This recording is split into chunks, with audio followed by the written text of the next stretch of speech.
To everyone at her wedding, she was just a normal bride. Quiet, gentle, a little nervous in the way brides often are. Nothing about her seemed dangerous. Nothing about her hinted at a past worth fearing. But when 14 armed men stormed the hall, everything changed in seconds. Guests screamed. Chaos spread through the room, and the bride began to shake. Not a small tremble, a violent, uncontrollable shaking that made the gunmen laugh at her. They mocked her tears. They mocked her weakness. They truly believed she was falling apart. But the truth was far darker. She wasn't collapsing. She was remembering. Every breath, every tremor, every heartbeat was awakening a version of herself she had buried years ago. A version no one at that wedding had ever seen, not even her husband. Those shakes weren't fear, they were muscle memory. The same rhythm she once used on missions that never appeared on any official record. And as the gunmen celebrated her humiliation, something inside her clicked back into place. They thought they were watching a helpless bride.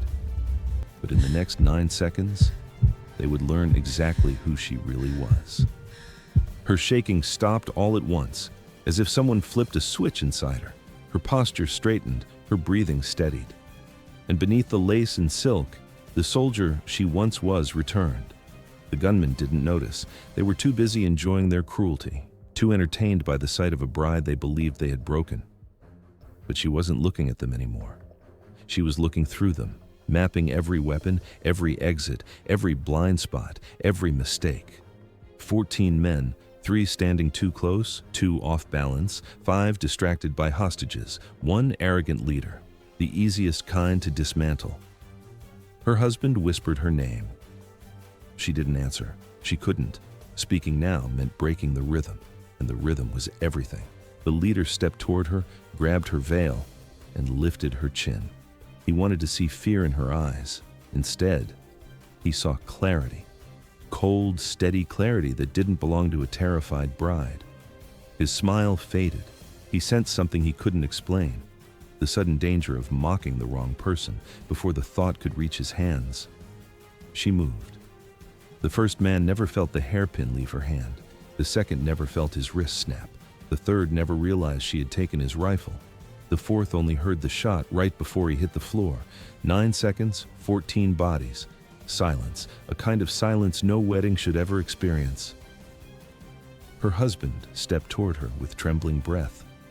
Who are you?" She removed her veil, let it fall beside her feet, and whispered, "I'm someone you married on purpose, not by accident." But even as she spoke, something felt wrong, terribly wrong. These men were armed too well for a simple attack, their movements too coordinated, their timing too specific. They didn't come for the guests, they came for her. Her husband whispered, "Are there more coming?" She didn't respond right away. Her mind raced, stitching together details she wished she didn't understand. Years ago, she walked away from a life that didn't let people walk away. She hid. She vanished. She erased every trace of who she used to be.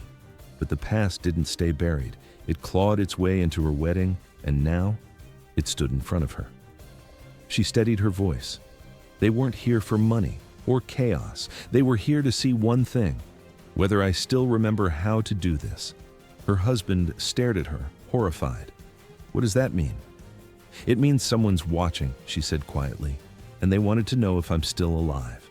Before he could reply, an engine rumbled outside, heavy, armored, military. Her husband panicked. "They're coming back!" She shook her head. "No, if it were them, I'd hear more engines."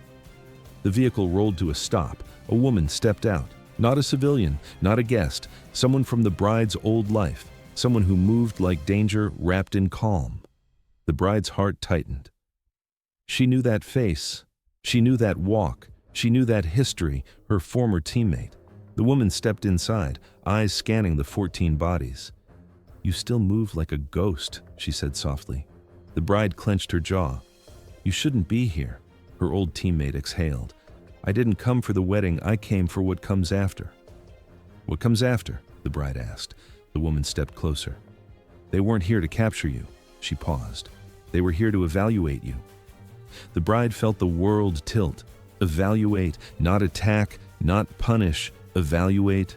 "Evaluate me for what?" she asked. Her teammate's voice cracked just slightly. "For reactivation." The bride's breath froze. She had feared many things in her past life, but this was the one fear she never spoke aloud. Being pulled back, and her teammate continued. "You left." But they never accepted that. They needed proof you were still operational, and now they have it. The bride looked at her wedding guests, shaking, crying, terrified. Then at her husband, who stared at her as if seeing a stranger wearing the face he loved. "I'm not going back," she said firmly. "I know," her teammate replied. "That's why I'm here." She reached into her pocket and placed a small unmarked card in the bride's hand. One number, one line, one chance. "If you call it, I'll help you disappear again. For real this time." The bride swallowed hard. "And if I don't?" "Then they'll come," her teammate whispered, "and they won't send 14 next time." The SUV reversed slowly and disappeared into the distance, leaving only the quiet rumble of the engine fading into the wind. The bride stood in the doorway of her ruined wedding hall, surrounded by shattered tables, terrified guests, and the bodies of men who underestimated her.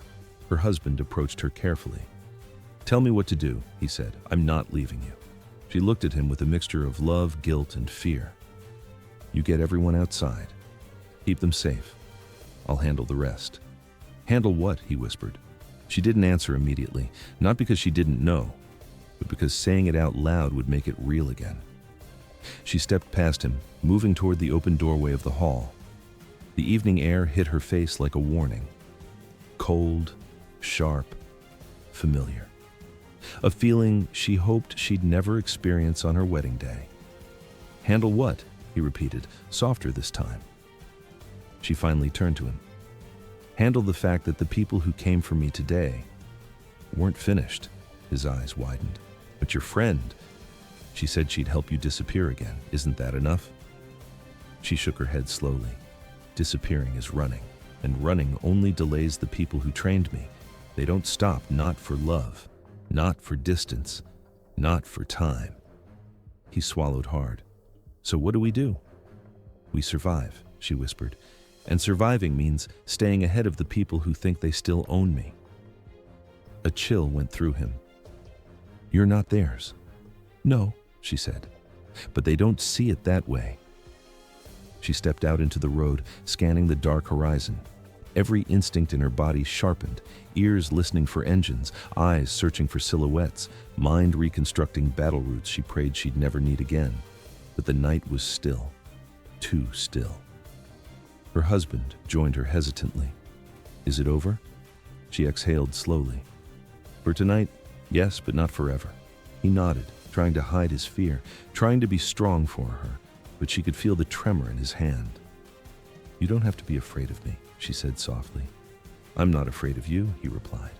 "I'm afraid for you." That hit her deeper than any threat ever had. She took his hand, squeezed it once, and led him back inside. The guests were still gathered in trembling clusters, whispering, crying, staring at her like she was something mythic, something impossible, something they didn't know whether to thank or fear. She stepped forward, raising her voice gently. "It's safe now. Everyone can go outside. Help the children first. No one will harm you tonight." They listened, not because she ordered it, but because her presence carried a weight they could feel. Her husband watched her lead them to safety, watched the same woman he promised forever to move with the authority of someone who had lived through nightmares and somehow walked out stronger.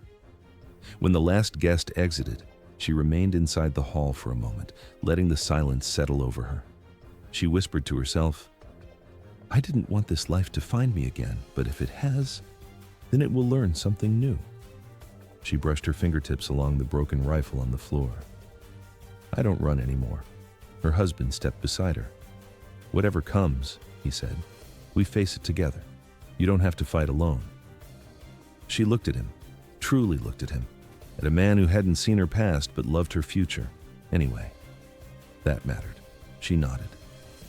"All right," she whispered. "Together." They walked out of the ruined hall hand in hand. The lights flickered behind them.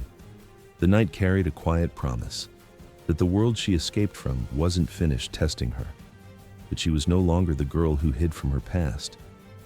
She was a bride who survived an execution attempt, a soldier who buried her ghosts, a woman who fought for her own freedom and won.